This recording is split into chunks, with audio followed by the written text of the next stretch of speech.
Ya. Hola chicos, yo soy Carla, ustedes ya me conocen. Junto a Nicolás vamos a hacer la ayudantía de fisiología renal. Esta ayudantía que yo estoy haciendo abarca las primeras 3 clases que ustedes tuvieron de fisiología renal. La modalidad son preguntas y luego viene la explicación o de dónde ustedes pueden sacar la respuesta de esta pregunta. Entonces, el riñón se pueden distinguir 3 zonas: la corteza, la médula y la pelvis renal. Respecto a la corteza renal, ¿qué hace que adquiera ese color pardo oscuro?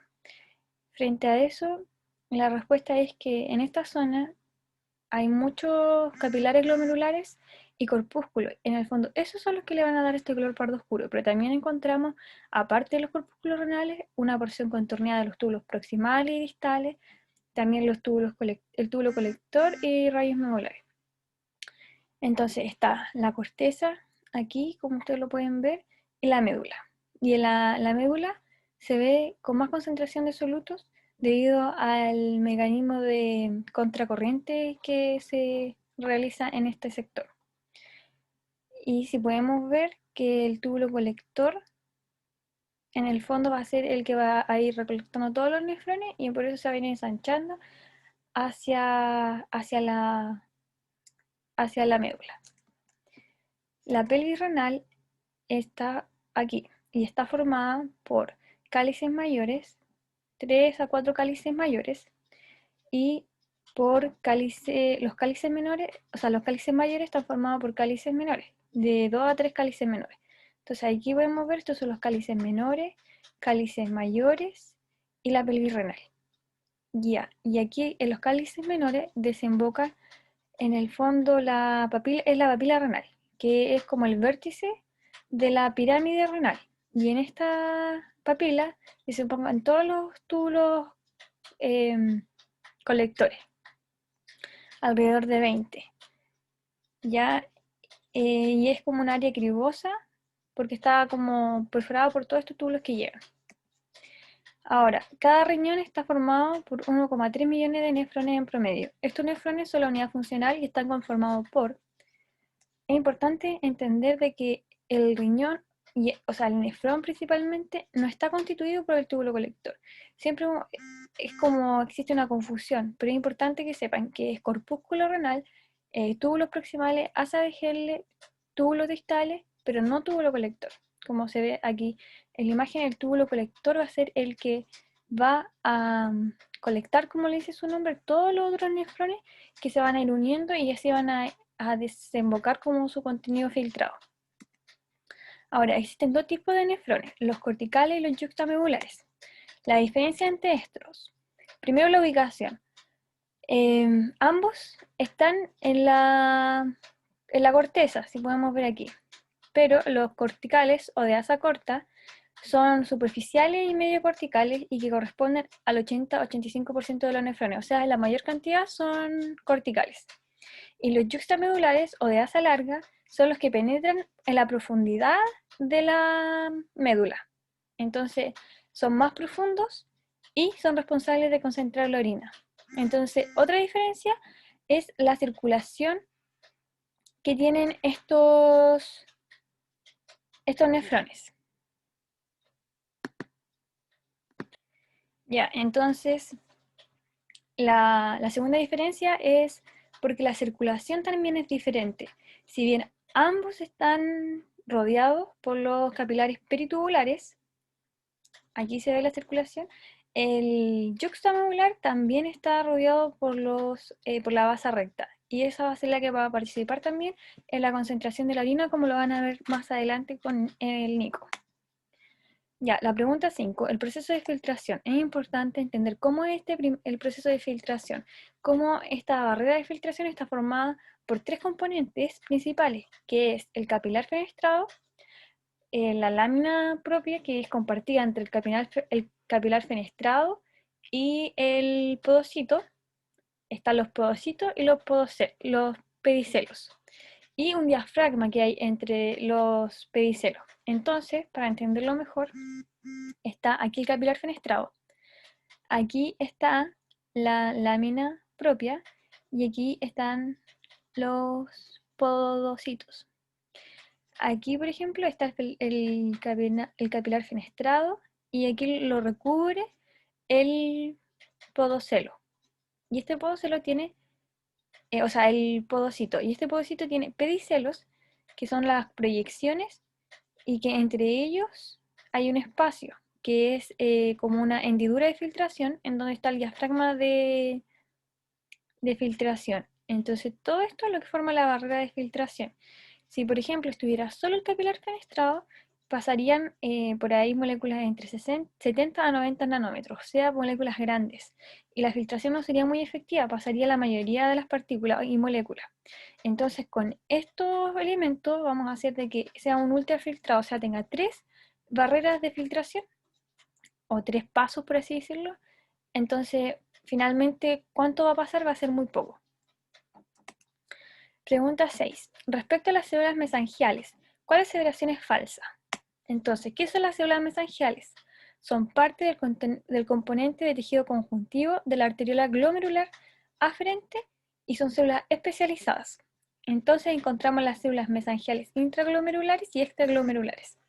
La función de las células mesangiales se relaciona con la fagocitosis, con el soporte estructural, con la regulación del flujo sanguíneo en el glomérulo. Las intraglomerulares, las que están como dentro del glomérulo, en el fondo la función que va a tener va a ser darle la forma y mantener esta forma, o sea que el glomérulo no colapse. Mientras que las extraglomerulares, que están aquí en la arteriola aferente, van a permitir que pueda participar en el flujo, en la regulación del flujo, debido a que posee receptores vasoconstrictores. Entonces, cuando hay angiotensina, esto se va a contraer y va a hacer de que, por ejemplo, el flujo sea menor. Ya. Pregunta 7. Respecto al túbulo proximal y distal. Entonces hay que recordar que el túbulo proximal se puede dividir de dos formas. Una forma que es principalmente estructural, que está conformada por el túbulo contorneado proximal y la parte recta gruesa descendente del túbulo proximal. Y la otra forma es según la localización de ciertos transportadores en este túbulo proximal. Entonces se podría dividir en el segmento 1, segmento 2 y segmento 3. Este como uno de los ejemplos, o lo que más caracteriza esta división de segmentos es, por ejemplo, la reabsorción de glucosa. Porque la glucosa, ustedes saben que se reabsorbe el 100% de la glucosa. Entonces, en el segmento 1 están los transportadores de glucosa, los SGLT2, y en el segmento 3 están los SGLT1. Entonces, esto permite de que se pueda reabsorber el 100% de la glucosa, ya que tienen diferentes constantes de afinidad y diferentes constantes de afinidad que va a permitir de que se absorba el 100% con esta distribución específica. Ya, entonces se pueden dividir de esas dos formas y lo importante también es que recuerden que está conformado por un epitelio que es de células cúbicas de gran cantidad de vellosidades apicales que forman el ribete en cepillo. Y estas poseen gran cantidad de mitocondrias para los procesos de reabsorción y excreción. También tienen aquaporina en la membrana vasolateral. Ya, y el túbulo contorneado distal se va a dividir en dos segmentos, o sea, en tres segmentos, que son el extremo grueso ascendente, que va a seguir como la misma como vía del asa de Henle, ¿ya? Entonces va a ser impermeable al agua y a la orina. La mácula densa, que es una región especializada que está en contacto con las arteriolas y tiene actividad quimiosensora que permite analizar cómo es el ultrafiltrado y así generar estímulos, ya sea para aumentar el ultrafiltrado o para disminuir el ultrafiltrado. El túbulo contorneado distal es impermeable al agua y a la urea, pero responde a la aldosterona aumentando la reabsorción activa de sodio y pasiva de cloruro. Y en el fondo lo que va a hacer va a retener sodio y va a arrastrar agua. Y va en el fondo a secretar potasio a la orina. Entonces es importante porque cuando hay una baja de la presión, cuando cae la presión, se puede activar esto con la reacción activa de sodio y el arrastre de agua. Ya, pregunta 8. En la imagen, bueno, esto ustedes tienen que ver qué se representa en el punto 4. Este es el 4. Y si vemos el asa, en la porción descendente del asa de Henle. Entonces, el asa de Henle histológicamente se puede dividir en 3 y fisiológicamente en 2. La fisiológica en el fondo es lo más importante porque vamos a tener una zona descendente y una zona ascendente. En la zona descendente va a ser la zona permeable al agua, por lo tanto solo va a salir agua. Y la ascendente va a ser una zona que va a ser impermeable al agua, pero va a permitir la salida de los solutos, principalmente el cloruro de sodio. Y esto es lo que va a generar también y va a participar en la concentración de la orina. Pregunta 9. Oye.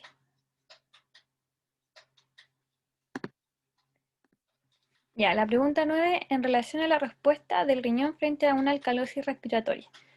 Hay que conocer los conceptos de alcalosis y acidosis. Yo no sé si la saben, pero la alcalosis es cuando el organismo, por ejemplo, está con un pH alto, o sea, está con mucha base.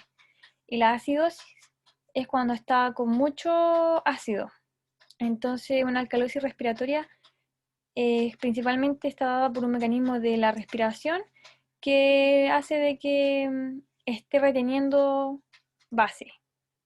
Entonces, ¿qué va a pasar? El riñón va a responder. ¿De qué forma? Bueno, principalmente en el túbulo colector, porque el túbulo colector tiene las células principales, las células intercaladas, que pueden ser tipo A y tipo B. Las células principales son las que van a reabsorber sodio y agua y secretar potasio. Poseen canales acuaporinas 2 que poseen receptores B2 sensibles a ADH, volviéndose por completo permeable al agua. Las células intercaladas tipo A van a secretar ácido cuando hay un descenso del pH corporal, o sea, hay una acidosis. Cuando tenemos una acidosis, ahí el riñón va a tratar de compensar esto y ¿qué va a hacer? Va a secretar ácido, entonces se va a disminuir la carga de ácido gracias al riñón, ¿ya? Y las células intercaladas tipo B van a secretar base. Entonces, de esta forma, cuando el pH se eleva, van a estar actuando estas células intercaladas secretando bicarbonato a la orina. Entonces, en el caso anterior, esta alcalosis respiratoria, ¿cómo va a responder el riñón? Principalmente va a secretar bicarbonato y así a través de las células tipo B.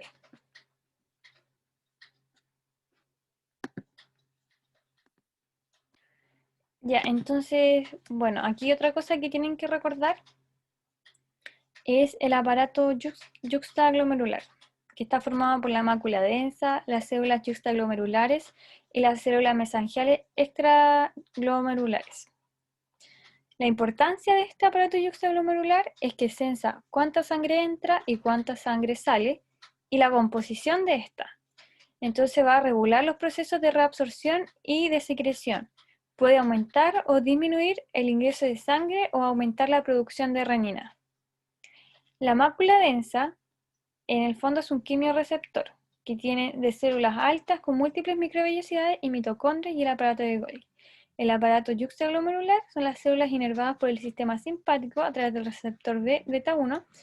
En el citoplasma poseen gránulos de secreción de renina y también presentan la enzima convertidora de angiotensina y angiotensina 1 y 2. Y las células mesangiales son un intermediario entre la mácula densa y las células yuxtaglomerulares para modificar el flujo sanguíneo. Entonces aquí todo esto es el aparato yuxtaglomerular. Si ustedes ven, aquí está la arteria aferente, aquí están las células mesangiales extraglomerulares y la mácula densa. Y todas estas van a hacer y permitir la regulación del flujo sanguíneo. Porque más adelante vamos a ver que el flujo sanguíneo, en el fondo, si hay una modificación de diámetro de la arteriola aferente, va a permitir que aumente el ultrafiltrado o que disminuya el ultrafiltrado, y eso en el fondo tiene repercusiones que vamos a ver más adelante. Y la circulación renal, a medida que se van dividiendo las arterias, van generando otras arterias cortas y en ángulo recto. Y esto permite que sea una circulación de alto flujo y alta presión. Y eso es importante para mantener la filtración, la tasa de filtración glomerular. Y el endotelio de la red capilar peritubular elaboran y liberan eritropoyetina. La inervación renal es el único sistema nervioso que ingresa al riñón, es el sistema simpático.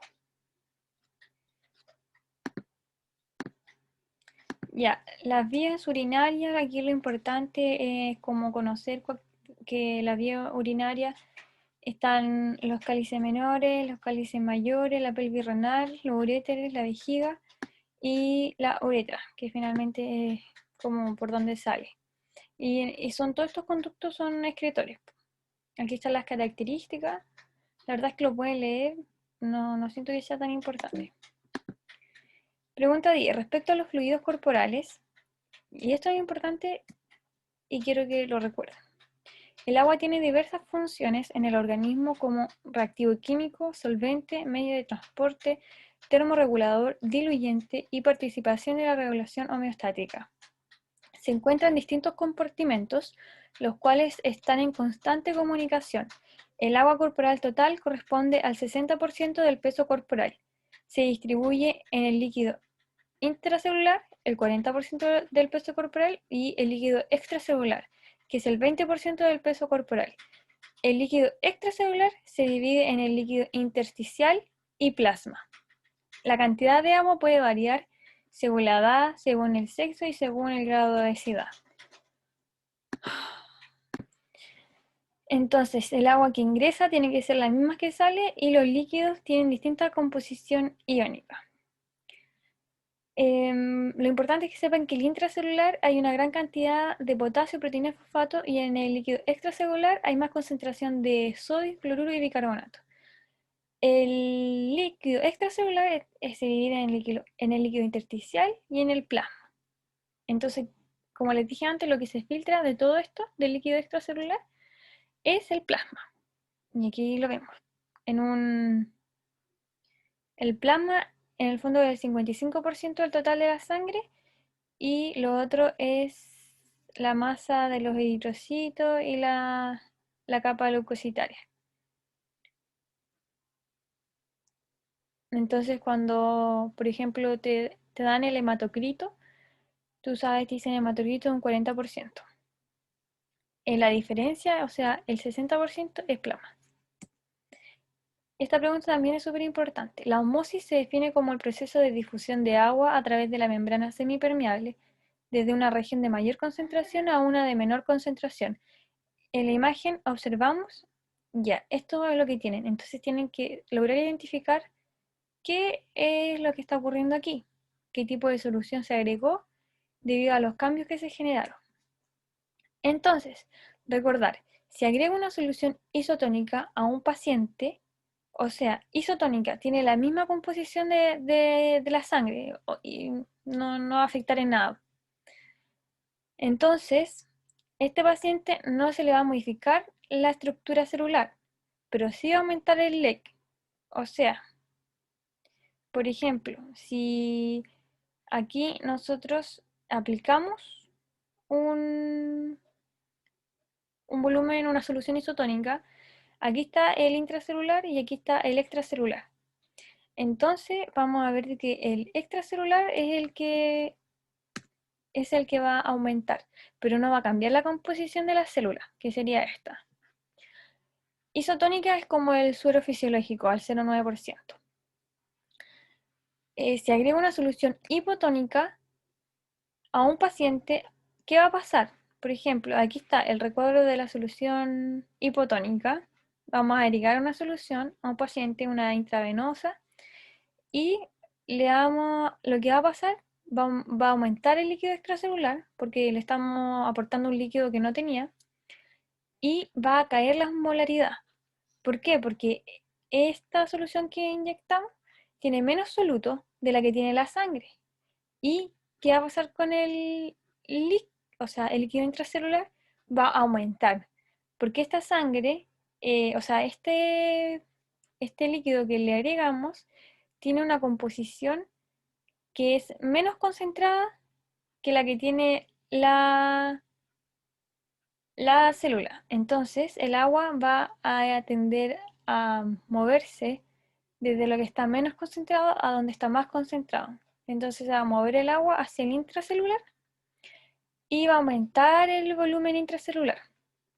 Entonces lo que va a pasar es que va a disminuir la osmolaridad o la concentración. Y se agrega una solución hipertónica de cloruro de sodio, como por ejemplo al 3%, un suero al 3%, ¿qué va a pasar? Va a ser más concentrada y lo que va a ocurrir es que va a aumentar el leak y también va a disminuir el leak, porque el agua que está en la célula va a moverse hacia donde está más concentrado, que ahora es el leak, el líquido extracelular, y la osmolaridad de estas dos va a aumentar. Entonces, respondiendo a esta pregunta, si ustedes ven esto, aquí la osmolaridad cae y aumenta el líquido extracelular y el líquido intracelular. Entonces ahí estamos hablando de que le agregaron un suero hipotónico al paciente. Pregunta 12. La osmolaridad plasmática va desde los 280 a 300 miliosmoles. Respecto al cambio de la osmolaridad. Bueno, esta pregunta principalmente se basa en esto, en que tenemos el porcentaje de cambio de presión de la presión arterial media y la vasopresina plasmática, que es la ADH, la antidiurética. Entonces, si vemos que entre más cae la presión, más aumenta la vasopresina o la antidiurética, ¿ya? Y en el fondo es como para que la presión no caiga, un método de compensación. Y acá podemos ver que alrededor de los 280, 290, se mantiene como el riñón, a partir de esos valores, empieza a aumentar la secreción de antidiurética plasmática. Entonces, si la osmolaridad aumenta, se retiene agua por acción del ADH. Se pierde más del 10%, si se pierde más del 10% de la volemia, actúa el ADH para recuperar agua y volver a un volumen de circulación. A medida que la PAM cae, la vasopresina aumenta y todas son verdaderas. Bueno, en este caso todas son verdaderas. Porque como aquí ven, la osmolaridad va a aumentar. Si la osmolaridad aumenta, se retiene agua por acción de la ADH. Si la osmolaridad aumenta la ADH y lo que va a hacer va a retener agua. Si cae la PAM, si cae la PAM, aumenta la vasopresina. Y si se pierde más del 10% de la volemia, también va a empezar a actuar para recuperar esa agua y devolvérsela a la circulación. Ahora, respecto a las hormonas secretadas en el riñón. Las principales hormonas secretadas en el riñón son la renina, que actúa en la arteriola aferente y aumenta la tasa de filtración glomerular y el flujo sanguíneo renal. En el fondo aumenta la tasa de filtración, la fracción de filtración. ¿Por qué? Porque la renina va a vasodilatar la arteriola aferente y eso va a permitir que aumente el flujo sanguíneo renal. La prostaglandina y la quinina actúan localmente en las arteriolas, aumentando también el flujo sanguíneo renal. El calcitriol va al intestino para absorber calcio y la eritropoyetina actúa en la médula ósea para estimular la eritropoyesis. Entonces esas son las principales hormonas que son secretadas por el riñón. Y la función del riñón, aquí las tienen, son 7, pero esas las pueden leer ustedes. Ahora, respecto al efecto de la temperatura ambiente y el ejercicio. Recordar que la relación de la orina con el sudor es súper importante. En tiempo caluroso y en ejercicio intenso prolongado se pierde agua. Esto mediante el sudor. Uno está corriendo y está sudando, entonces uno está perdiendo agua. ¿Y qué va pasando? El riñón va a ser el encargado de retener agua de la orina y poder concentrarla. ¿Ya? De esta forma ocurre la homeostasis y no, en el fondo no nos deshidratamos como podría ser. Entonces, mientras el riñón esté sano, el medio interno estará en equilibrio.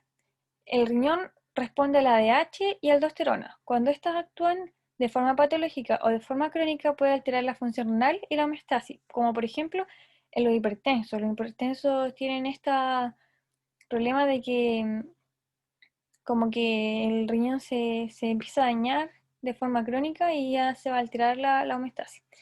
Los diuréticos también tienen acción en el riñón, actuando a pesar de que se desequilibre el medio interno. Ya, ¿qué determina la elevación de la presión sanguínea? Esta pregunta, bueno, arterias renales cortas y en ángulo recto, arteriolas aferentes de mayor diámetro de las eferentes, organización vascular que permite la transmisión de la presión al interior del riñón o todas. Y en el fondo todas son correctas. ¿Por qué? Recordar que los procesos involucrados en la formación de orina son 4: ultrafiltración, reabsorción, secreción y excreción. Estos procesos modulan el volumen de orina, osmolaridad de orina, composición de orina, pH intra y extracelular, y del flujo sanguíneo renal el 90% del proceso de filtración va a ir como este flujo sanguíneo renal y el 10% es para los requerimientos metabólicos del riñón. O sea, de todo este flujo sanguíneo renal, el 90% va a ir al proceso de filtración y el 10% va a ir a suplir todos estos como procesos metabólicos del riñón. Entonces, este 90% va al proceso de ultrafiltración, pero necesita de una presión elevada para poder, en el fondo, que se genere esta tasa de filtración glomerular. Entonces está dada por los altos volúmenes y alta presión arterial, por las arterias renales que son cortas y en ángulo recto, por el mayor diámetro de la arteriola eferente en relación a la arteriola, o sea, por el mayor diámetro de la arteriola aferente en relación a la arteriola eferente. Entonces tiene una entrada más grande y una salida más chica. Al ser la entrada más grande, entra más sangre y al ser la salida más pequeña, se genera más presión y un retraso de la salida de esta sangre del glomérulo. Entonces va a estar más tiempo, lo que va a permitir que se pueda filtrar más sangre, más plasma. Y tiene una organización vascular óptima. Con respecto a la ultrafiltración, pasa la barrera, bueno, la membrana glomerular incluye, como yo la había dicho antes, el endotelio capilar, la membrana basal con sus poros y la ranura de filtración, localizada entre los pedicelos de los podocitos. Esta barrera de filtración discrimina por peso molecular y por carga. Esto es importante también que lo recuerden. ¿Por qué? Aquí, por ejemplo, vemos que una molécula, que hay tres zonas. La zona donde, bueno, aquí se lo tengo descrito, pero que sea menor a 10 kilodalton, todas van a filtrar, o sea, va a filtrar el 10%. Si una molécula tiene un diámetro de 5, 6, de 7 hasta 10, va a filtrar el 100%. Pero si está entre 10 y 70, va a filtrar parcialmente, y si está sobre 70, no va a filtrar. Así estamos seguros que no filtra fisiológicamente, porque si hay un daño renal, posiblemente vaya a filtrar. Entonces, eso respecto al peso molecular. Y respecto a las cargas iónicas, tenemos un dextrano que es un carbohidrato que en el fondo puede estar neutro, puede ser aniónico, o sea, negativo, o puede ser catiónico positivo. Entonces, si vemos aquí, independiente del peso que tenga, siempre el catiónico va a filtrar más que el neutro y más que el aniónico. Ahora, si vemos un peso molecular fijo, por ejemplo 30, vamos a ver que o sea, que filtra mucho más el positivo que el neutro y que el negativo. Entonces, para que pueda filtrar una molécula negativa, la única posibilidad que tiene para que pueda llegar a filtrar es que vaya disminuyendo su peso molecular, como vemos aquí en la curva. A medida que disminuye el peso molecular de las moléculas aniónicas, mayor es la filtración. Nunca llega a ser como la filtración de la molécula catiónica, pero sí aumenta su filtración. Con respecto a la tasa de filtración glomerular, la arteriola eferente controla el ingreso de sangre al capilar glomerular y por consiguiente regula en parte la magnitud del filtrado glomerular. Cuando hay una vasodilatación de la arteriola eferente, ya sea por cafeína, por una inhibición de la liberación de ADH, va a aumentar el flujo sanguíneo renal y consecuentemente aumenta la tasa de filtración glomerular. Cuando hay una constricción de la arteriola eferente por acción de alfa-1, entonces va a llegar menos flujo, porque está más pequeñita la arteria, entonces va a pasar menos sangre por ahí. Entonces va a disminuir la presión de filtración y va a disminuir la tasa de filtración glomerular. La arteriola eferente también participa en la tasa de filtración glomerular. Cuando hay vasodilatación de la arteria eferente, disminuye la tasa de filtración glomerular, porque la salida va a ser mayor. Entonces, toda esta sangre que entró va a salir rápidamente. Tiene menos como resistencia a su salida. Entonces, va a ser menor el tiempo que va a estar en esta maquinaria que está filtrando. Y cuando hay vasoconstricción de la arteria eferente, por ejemplo, por la angiotensina 2, va a aumentar la tasa de filtración glomerular, ya que va a generar mayor presión hacia atrás. O sea, aquí va a estar la de salida, aquí va a estar como todo el glomérulo filtrando. Entonces toda esta sangre que entró va a estar más tiempo porque tiene más resistencia a su salida y va a filtrar más. Entonces aquí tenemos la arteriola aferente, la arteriola eferente. Aquí tenemos el glomérulo, la cápsula de Bowman. Y de aquí hacia acá viene el ultrafiltrado. Entonces aquí participan presiones, las fuerzas de Starling, que son importantes. Acuérdense de que la fuerza de Starling está la fuerza hidrostática y la fuerza, o sea, la presión hidrostática y la presión oncótica. Cuando hablamos de presión hidrostática es la presión como del agua, es como la presión que quiere como salir, por así decirlo. Y la presión oncótica es la que hace que el agua se mantenga, como que la retiene. Entonces esa está dada por las proteínas. Como el- la cápsula de Bowman, como es plasma, o sea, no tiene moléculas, no tiene proteínas, no tiene presión oncótica, solo tiene presión hidrostática. Entonces esta presión hidrostática de la cápsula de Bowman va a hacer de que el agua quiera devolverse al capilar, mientras que el capilar tiene las dos presiones, tanto presión hidrostática como una presión oncótica. La presión hidrostática, que como les dije, hace que quiera salir el agua desde el lugar donde está, desde el contenido, hacia la cápsula de Bowman, mientras que la presión oncótica quiere retener toda esa agua en el capilar. Entonces, la presión hidrostática del capilar tiene aquí, una fuerza de salida que va a ser positiva. La presión oncótica del capilar tiene una fuerza negativa y la presión hidrostática del capilar tiene una fuerza negativa también, porque ambas quieren que el agua vaya hacia el capilar, o sea, en contra de lo que sería la filtración. Entonces, al hacer la fórmula, tenemos la tasa de filtración glomerular, una constante, y la presión hidrostática, que como dijimos tiene una carga positiva, porque la única que va a ir hacia el filtrado. Por eso es positivo, piénselo así. Es positivo porque va a permitir que filtre. Es negativo las otras dos porque en el fondo van en contra de la filtración. Y ahí sí se saca. Y aquí, por ejemplo, tenemos que las fuerzas de Stalin pueden variar con la vasodilatación o la vasoconstricción de las arteriolas aferentes y eferentes. Y esto va a dar como consecuencia una variación en el filtrado. Entonces, por ejemplo, si la arteriola eferente, como yo le decía antes, está más contraída, va a disminuir la presión del capilar. Y al disminuir la presión del capilar, va a disminuir la presión hidrostática. Entonces va a haber menos plasma que va a pasar por aquí, que va a filtrar y va a cambiar la fuerza de Stalin. Entonces aquí están los cambios de resistencia de la arteriola glomerular aferente. Un descenso de la resistencia produce un cambio, o sea, produce un aumento en la presión hidrostática y en la tasa de filtración glomerular, mientras que un incremento de la resistencia lo reduce. Hablamos de descenso de la resistencia cuando la arteriola está vasodilatada y un incremento de la resistencia cuando está vasocontraída.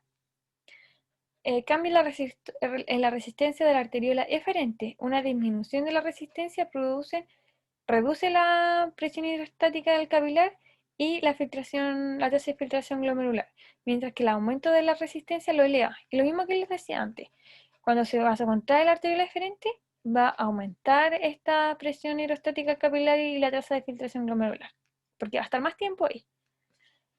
Ya, y cambios en la presión arteriolar. Un aumento en la presión sanguínea aumenta de forma transitoria la presión hidrostática capilar con un incremento de la tasa de filtración glomerular, mientras que una reducción de la presión sanguínea transitoriamente disminuirá la presión hidrostática capilar.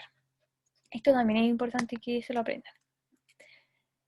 Y aquí es una pregunta para poder calcular cómo se saca la presión de filtración neta en este punto específico. Y ahí lo tienen. En el fondo va a ser la presión hidrostática menos del glomérulo menos la presión hidrostática de la cápsula de Bowman y menos la presión oncótica del glomérulo. Y esto es importante porque el capilar glomerular tiene un comportamiento distinto al capilar sistémico. El capilar glomerular filtra a lo largo de todo su recorrido. Solo tiene presión de filtración, al principio con mayor presión que al final, pero siempre es filtración. No reabsorbe ni secreta. En cambio, en el capilar muscular, por ejemplo, la mitad filtra y la otra mitad absorbe. ¿Qué filtra y qué reabsorbe? Los metabolitos que hay en el músculo, por ejemplo. Le va a entregar oxígeno y va a reabsorber el CO2. Un ejemplo. Pero eso no pasa en las arteriolas del riñón. Siempre tienen una función de solo filtrar. Ya, y esto es para calcular el gasto renal. Bueno, eso para que lo lean. La depuración de una sustancia es igual a la tasa de filtración glomerular. Si la sustancia está presente en el plasma y no en la vena renal, se calcula con la misma fórmula, pero nunca serán iguales si la sustancia se filtra y se reabsorbe un 100%, y en el caso que la sustancia sea la crean. Entonces es importante recordar de que la depuración de una sustancia va a ser igual a la tasa de filtración glomerular cuando estemos hablando del clearance del marcador ideal, o sea que la sustancia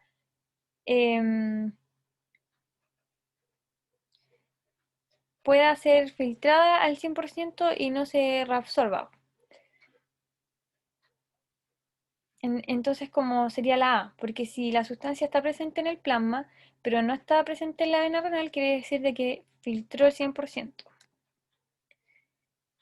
Pero recordar de que la tasa de filtración glomerular es un parámetro de la función renal.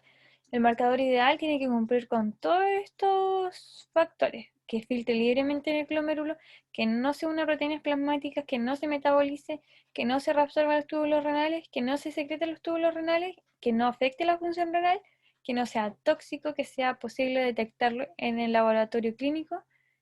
Y todas estas condiciones son cumplidas por la inulina. La inulina entonces es el gol estándar para medir la tasa de filtración glomerular.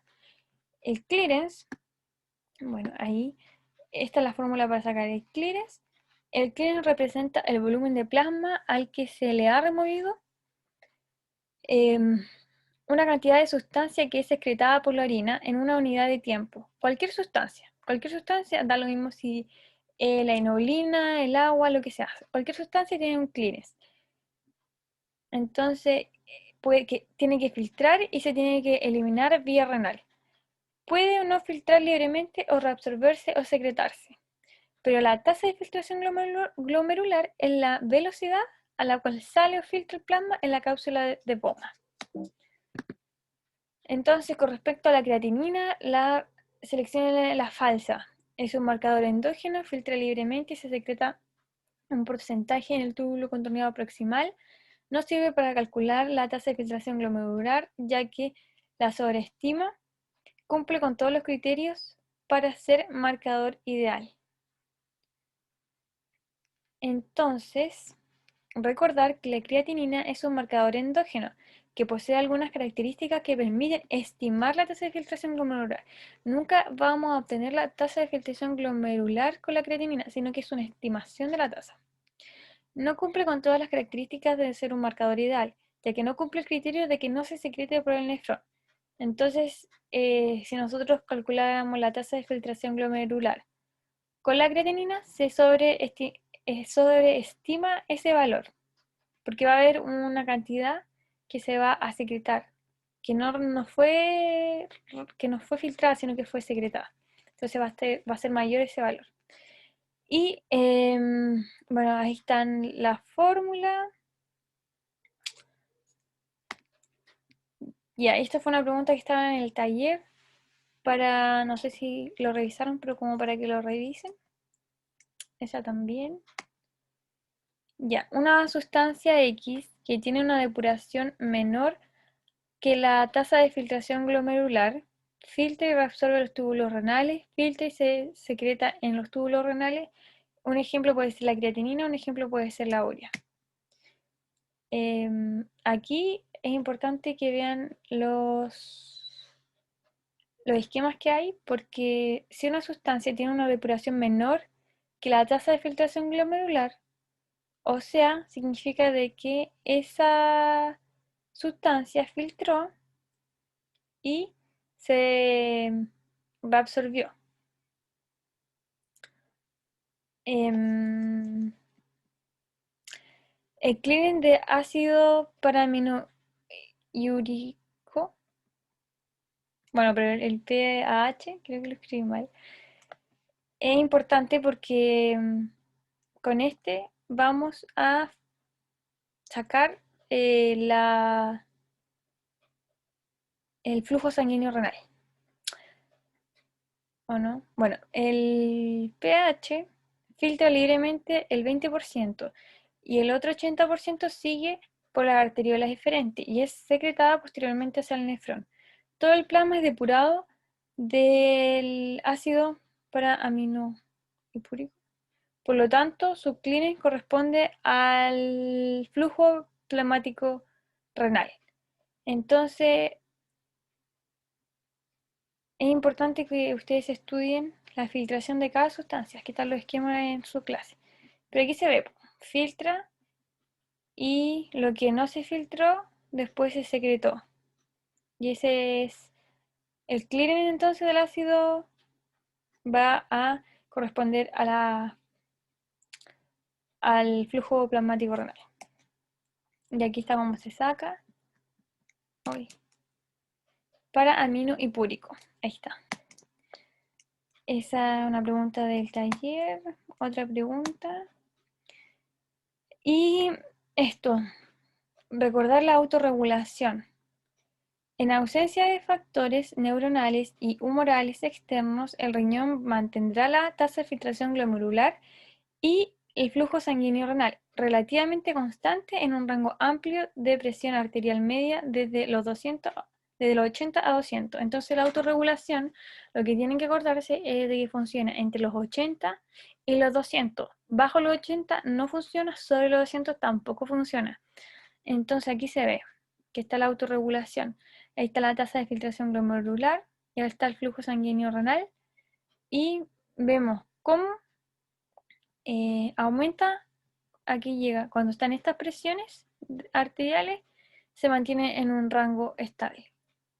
Y esto es un mecanismo de protección para el riñón. Aquí podemos ver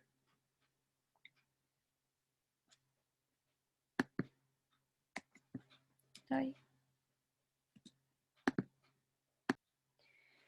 ya, aquí podemos ver que si aumenta la presión arterial como consecuencia aumenta el gasto cardíaco. Esto hace que aumente el flujo sanguíneo renal y la tasa de filtración glomerular. O sea, eso es lo que uno esperaría que pasara. Pero no ocurre eso y esto es producto de esta autorregulación. Es como cuando la persona está corriendo, hace ejercicio, aumenta el gasto cardíaco, uno piensa, si aumenta el gasto cardíaco, aumenta el flujo sanguíneo renal y por lo tanto debería aumentar la tasa de filtración glomerular. Pero no es así porque tiene estos mecanismos de autorregulación que va entre los 80 y 200 miligramos de mercurio. Si aumenta la presión en el riñón, puede destruir al nefrón. En la hipertensión crónica se observa este daño. Existen los dos mecanismos de autorregulación, el miogénico y la retroalimentación positiva, túbulo glomerular. El mecanismo miogénico, principalmente en la arteriola aferente, aumenta la presión arterial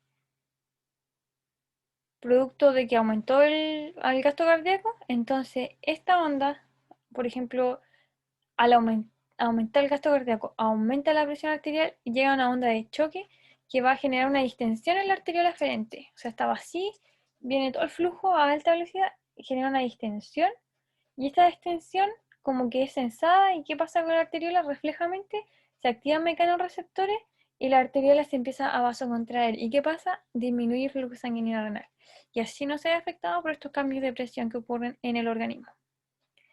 Ahora, eso es cuando hay un aumento de la presión. Cuando hay una disminución de la presión arterial, ocurre la retroalimentación positiva, en donde va a sensarse que hay menos tasa de filtración glomerular, entonces van a haber menos soluto. Eso es detectado por la mácula densa y va a enviar señales a la arteriola aferente que se va a vasodilatar y va a hacer de que llegue más flujo. Y así se va a mantener el flujo sanguíneo renal.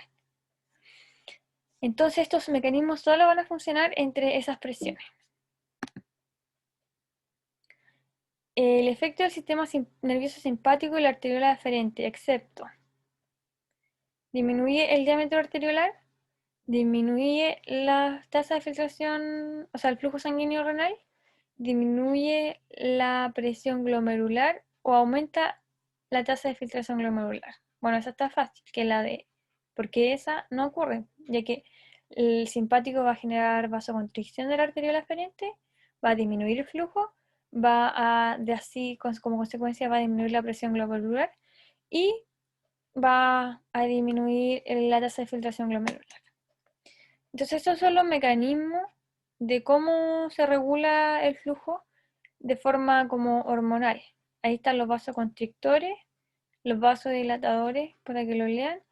Y esto es lo que pasa en la arteriola. Si, por ejemplo, la arteriola aferente está vasocontraída, disminuye su diámetro, ¿qué va a pasar? Va a disminuir la presión del glomérulo y consecuentemente va a disminuir la tasa de filtración glomerular y em, el flujo sanguíneo renal.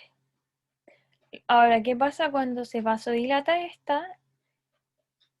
Bueno, y esta se vasocontrae, ¿ya? O sea, cuando se vasodilata la arteriola aferente y se contrae la arteriola eferente, aumenta la presión en el glomerular capilar y por lo tanto va a aumentar la tasa de filtración glomerular porque también va a pasar eso, ¿ven? Aumenta la tasa de filtración glomerular. Y aquí en el caso de que disminuya la arteriola aferente, va a disminuir la presión, va a disminuir la tasa de filtración glomerular y va a aumentar el flujo sanguíneo renal porque en el fondo va a salir toda la sangre porque se vasodilató la aferente. Ya, bueno, pero eso es como para que ustedes lo vayan analizando. Eso era lo que yo quería transmitirles. Espero que puedan ir recordando como todas estas cosas que yo les estoy diciendo, que vayan repasando la materia, que vayan asociándola y que revisen los talleres, porque yo revisé el segundo y creo que es importante todo eso que les preguntaron y que logren entender bien cómo es el mecanismo. Por ejemplo, ¿qué pasa cuando una persona corre? ¿Qué pasa cuando se secreta aldosterona? ¿Qué pasa a nivel del túbulo colector cuando, no sé, pues, están las células principales, las células intercaladas, cuando hay acidosis, cuando hay alcalisis, todos esos procesos es importante que los sepan. Y que sepan bien que en el túbulo proximal es donde se realiza la reabsorción de la mayoría de las sustancias, tanto el sodio, el potasio, el calcio, la glucosa hace que se reabsorbe un 100% y que cuando empieza la persona a filtrar glucosa es porque tiene un daño en el riñón soporta hasta ciertas presiones nomás, o sea, hasta ciertas cantidades de glucosa. Entonces, cuando pasa eso, ya la barrera no es capaz de controlar y empieza a filtrar. Los receptores no son capaces de reabsorber toda la glucosa. Y lo mismo con la reabsorción del agua. El 75% ocurre a nivel de los túbulos contorneados, o sea, del túbulo proximal. Entonces, la mayor parte de la reabsorción del agua, independiente de si es como participan hormonas o no, si la persona está deshidratada o no, siempre va a ocurrir en el túbulo contorneado proximal. Y bueno, eso. No sé qué más decir. Éxito en su prueba. Que les vaya bien. Cualquier duda, no duden en preguntarnos y recuerden de que los viernes con el Nico vamos a estar en el link que está en UCM Virtual de 7 a 8 para resolver sus dudas. Si quieren resolver algún taller, si quieren hacer alguna tarea que le hayan dejado pendiente, no duden en preguntarnos y nosotros igual vamos a estar como porque queremos que les vaya bien. Eso.